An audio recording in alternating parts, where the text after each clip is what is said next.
मेरा नाम रविंद्र चौगुले।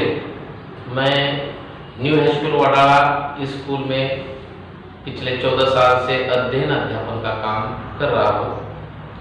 आज हम 9वीं तथा 10वीं कक्षा के लिए जो प्रश्न क्रमांक 4 होता है, विभाग 4 में वाक्य भेद नामक एक व्याकरण में आपको प्रश्न होता है 2 अंक के लिए।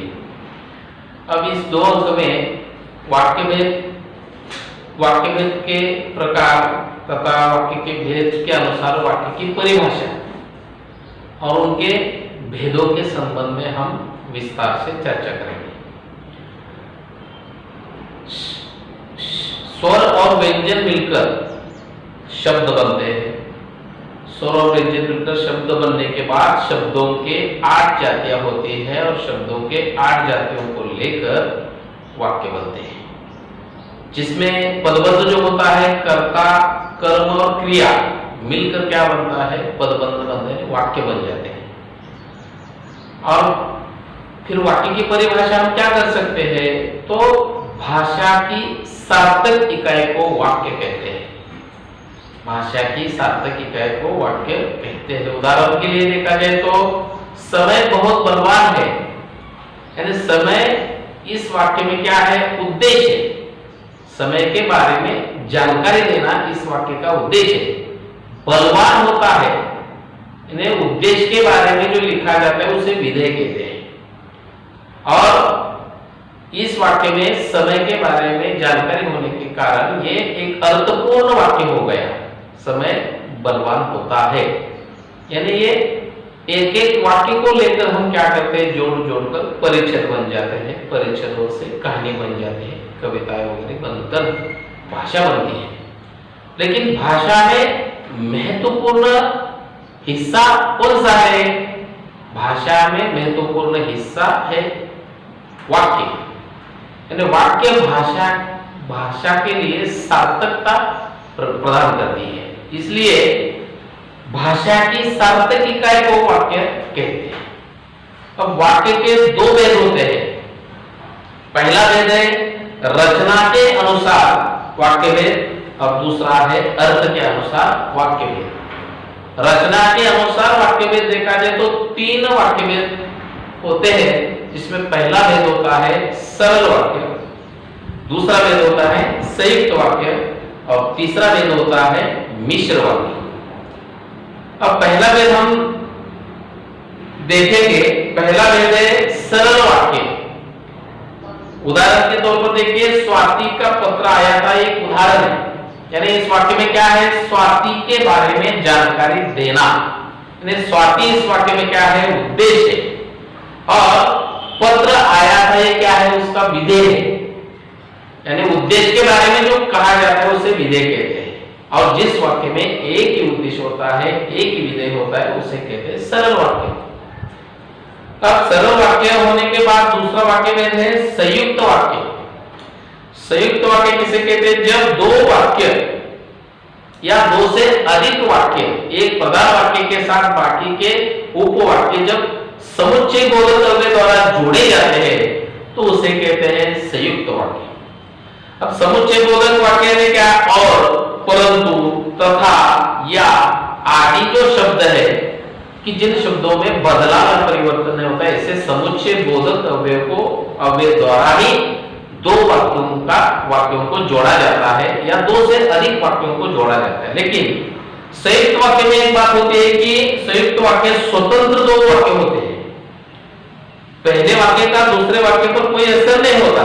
उदाहरण के लिए हम एक उदाहरण देखेंगे, राज कल भोपाल जाएगा और 4 दिन बाद लौट आएगा। यानी राज कल भोपाल जाएगा ये एक वाक्य हो गया है और 4 दिन बाद लौट आएगा ये दूसरा वाक्य हो गया है। लेकिन और इस समुच्चय बोधक द्वारा दोनों वाक्यों को किया गया है, जोड़ा गया है। इसलिए राज कल भोपाल जाएगा और 4 दिन बाद लौट आएगा, इस वाक्य में क्या है, संयुक्त वाक्य बन गया है। तीसरा भेद है रचना के अनुसार मिश्र वाक्य। अब मिश्र वाक्य किसे कहते हैं? एक प्रधान वाक्य और एक प्रधान वाक्य के साथ और शेष आश्रित उपवाक्य हो उसे मिश्र वाक्य कहते हैं। यानी एक वाक्य पर दूसरे उपवाक्य आश्रित होने के कारण उन्हें मिश्र वाक्य कहते हैं। उदाहरण के लिए एक वाक्य देखिए कि यह वह घड़ी है जो ऐश्वर्या लाई थी। यह वह घड़ी है क्या है? मुख्य वाक्य है। और जो ऐश्वर्या लाई थी ये क्या है? उसका आश्रित उपवाक्य है। यानी एक वाक्य पर दूसरा आश्रित उपवाक्य होता है, दूसरा पढ़ने के बाद ही पहले वाक्य का अर्थबोध होता है, उसे कहते हैं मिश्र वाक्य। यानी एक वाक्य पर दूसरा वाक्य आश्रित होता है। दूसरा उदाहरण देखिए, जो मेहनत करते हैं वे सफल होते हैं। जो मेहनत करते हैं वे सफल होते हैं। पत्थर वहां गिरा जहां मैं खड़ा था। यानी एक वाक्य पर दूसरा वाक्य क्या है? आश्रित उपवाक्य होता है, उसे कहते हैं मिश्र वाक्य। तो इस तरह सरल वाक्य, संयुक्त वाक्य और मिश्र वाक्य ये रचना के आधार पर वाक्य के तीन भेद होते हैं। दूसरा भेद देखेंगे हम अर्थ के आधार पर वाक्य भेद। अर्थ के आधार पर देखा जाए तो कुल 8 भेद हमें अध्ययन के लिए होते हैं, जिसमें देखिए 8 भेदों में पहला भेद है विधानात्मक वाक्य। उदाहरण के लिए देखा जाए तो विधानात्मक वाक्य किसे कहते हैं? कि वाक्य में किसी क्रिया के होने का या सूचना देने का बोध होता है, उसे कहते हैं विधानात्मक वाक्य। उदाहरण के लिए देखिए, भरत जबलपुर चला गया। यानी भरत के बारे में चला जाने की उसकी क्रिया है, इसलिए क्रिया के होने का यहां बोध हुआ है। दूसरा वाक्य देखिए, देवांश बहुत बुद्धिमान है। देवांश कैसा है? बुद्धिमान है। सूरज आग बरसने लगा, अगला उदाहरण है, सूरज आग बरसने लगा। यानी क्रिया है, इसलिए इसे विधानात्मक वाक्य कहते हैं। दूसरा वाक्य है निषेधात्मक वाक्य। किसी बात के न करने या न होने का बोध होता है, उसे कहते हैं निषेधात्मक वाक्य। उदाहरण के लिए देखिए, फ्रिज में तिल रखने की भी जगह नहीं थी। यानी यह क्या है? निषेध किया है यहां। तनिषा धूप में मत जाओ, यानी न जाने की उसे क्या है? निषेध किया गया है। इसलिए किसी बात के न करने या न होने का बोध कराने वाले वाक्य को निषेधात्मक वाक्य कहते हैं। प्रश्नार्थक वाक्य तीसरा भेद है, प्रश्नार्थक वाक्य। यानी किसी वाक्य में प्रश्न किया गया हो या प्रश्न पूछा गया हो, उसे प्रश्नार्थक वाक्य कहते हैं। लेकिन इस वाक्य में प्रयोग करते समय एक बात ध्यान में रखनी है हमें कि वाक्य के अंत में हमें प्रश्न चिन्ह लगाना जरूरी है। आपने वाक्य बनाया लेकिन प्रश्न चिन्ह नहीं दिया तो आपका वाक्य गलत ठहराया जाता है, इसलिए वहां प्रश्न चिन्ह लगाने की जरूरत होती है। उदाहरण के लिए देखा जाए तो, पूनम तुम अब तक कहां थी? यानी यहां क्या प्रश्न किया गया? पूछा गया प्रश्न, इसलिए प्रश्नार्थक वाक्य बन गया कि अब तक तुम कहां थे। दूसरा वाक्य देखिए, दादी सोनू को क्या हो गया? यानी प्रश्न चिन्ह यहां पूछा गया है। अगला भेद है आज्ञार्थक वाक्य। किसी वाक्य में आज्ञा या प्रार्थना का बोध होता है, उसे कहते हैं आज्ञार्थक वाक्य। उदाहरण के लिए देखा जाए तो, धवल वर्षा में नहाना बंद करेगा। धवल वर्षा में नहाना बंद करो, ये वाक्य है। अब बंद करने के लिए उसे क्या दी गई है? आज्ञा दी गई है। दूसरा उदाहरण है, शैलेश जल्दी घर पहुंचो, यानी उसे आज्ञा दी गई कि जल्दी घर पहुंचो, इसलिए इसे कहते हैं आज्ञार्थक वाक्य, आज्ञा की जाती है इस वाक्य में। पांचवा भेद है इच्छार्थक वाक्य। उदाहरण के तौर पर देखिए, जिसमें इच्छा या कामना तथा आशीर्वाद दर्शाया जाता है तथा बोध होता है, उसे इच्छार्थक वाक्य कहते हैं। उदाहरण देखिए, प्रभु तुम्हें चिरंजीवी करे, यानी इसमें क्या है? इच्छा है, कामना है, आशीर्वाद है। दूसरा उदाहरण देखिए, तुम बहुत उन्नति करोगे, यानी इस वाक्य में क्या है? आशीर्वाद है, यानी इच्छा प्रकट होती है, इसलिए इसे इच्छार्थक वाक्य कहते हैं। अगला छठा भेद है संदेहार्थक वाक्य। जिस वाक्य में कुछ संदेह या शंका होने का बोध होता है उसे कहते हैं संदेहार्थक वाक्य। उदाहरण के लिए देखा जाए तो कहीं डाकू गांव में पहुंच न जाए, कहीं डाकू गांव में पहुंच न जाए, इस वाक्य में क्या है? संदेह है, शंका है, इसलिए इसे कहते हैं संदेहार्थक वाक्य। अगला है दूसरा उदाहरण है कि उसका मजदूर खेत में काम करता होगा, मजदूर खेत में काम करता होगा। 7 नंबर का अगला भेद है संकेतार्थक वाक्य, यानी इसमें संकेत या अपेक्षा का बोध होता है, इसलिए इसे संकेतार्थक वाक्य कहते हैं। उदाहरण के तौर पर देखिए, यदि तुम कोशिश करोगे तो तुम कामयाब होगे ही, यानी इसमें क्या है? संकेत है। किस बात का संकेत है? तुम यदि कोशिश करोगे तो तुम कामयाब होगे, यानी कामयाबी होने के लिए संकेत दिया है, इसलिए इसमें एक संकेत है या अपेक्षा का बोध होता है, इसलिए इसे संकेतार्थक वाक्य कहते हैं। अगला है देखिए, दूसरा उदाहरण इसका देखेंगे हम, यदि तुम अध्ययन करोगे तो सफलता मिलेगी ही, यानी सफलता मिलने के लिए क्या करना है? यहाँ संकेत अध्ययन करने का संकेत दिया है, इसलिए इसे संकेतार्थक वाक्य कहते हैं। अगला भेद है विस्मयार्थक वाक्य, यानी जिस वाक्य से हर्ष, शोक या विस्मय या घृणा का बोध होता है उसे कहते हैं विस्मयार्थक वाक्य। उदाहरण के लिए देखिए, वाह क्या सुंदर दृश्य है, यानी इस वाक्य से क्या दर्शाया है कि हर्ष, वाह कितना सुंदर दृश्य है।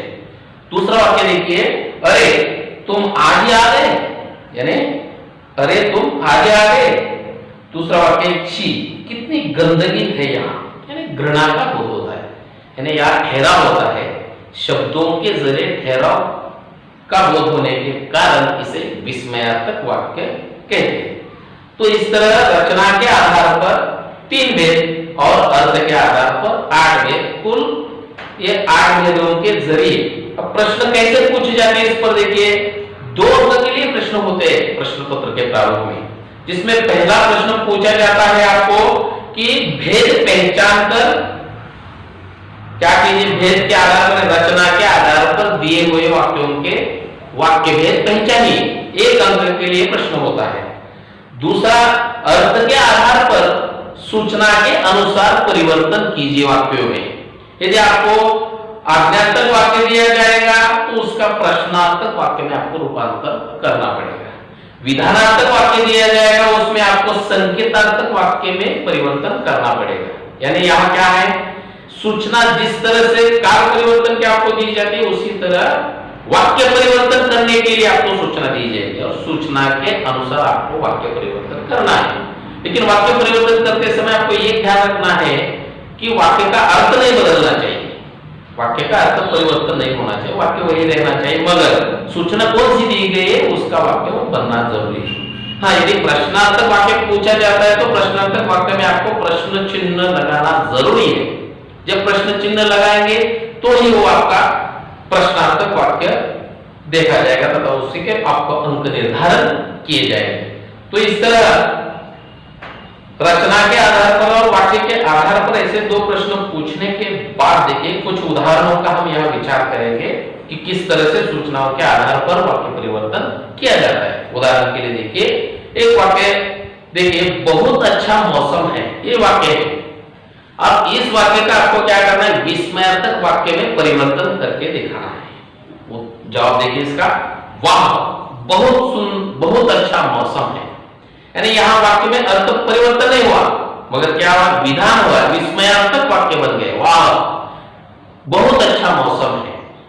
दूसरा उदाहरण देखिए, प्रयाग अपनी अलमारी साफ करता है। आज्ञार्थक वाक्य में आपको परिवर्तन करना है। जवाब देखिए, प्रयाग अपनी अलमारी साफ करो, यानी यहां आज्ञा की है उसे। पहले वाक्य क्या था कि प्रयाग अपनी अलमारी साफ करता है, विधान है, लेकिन यहां आज्ञा की क्या की जाएगी, प्रयाग अपनी अलमारी साफ करो, यानी करने के लिए उसे आज्ञा की है। तीसरा वाक्य देखिए कि खरगोश पूरे दिन बाकड़े में बंद रह सकते हैं। इस वाक्य का हमें क्या करना है, निषेधात्मक वाक्य बनाना है। निषेधात्मक। जवाब देखिए, खरगोश पूरे दिन बाकड़े में बंद नहीं रह सकते। ये वाक्य क्या है, निषेध है, नहीं रह सकता, निषेध हुआ। अगला वाक्य देखिए, तुम अपने उद्देश्य में सफल हुए। इस वाक्य का हमें क्या करना है, इच्छार्थक वाक्य में परिवर्तन करना है। उदाहरण जवाब देखिए इसका, तुम अपने उद्देश्य में सफल हो, यानी इच्छा प्रकट किए सफल हो।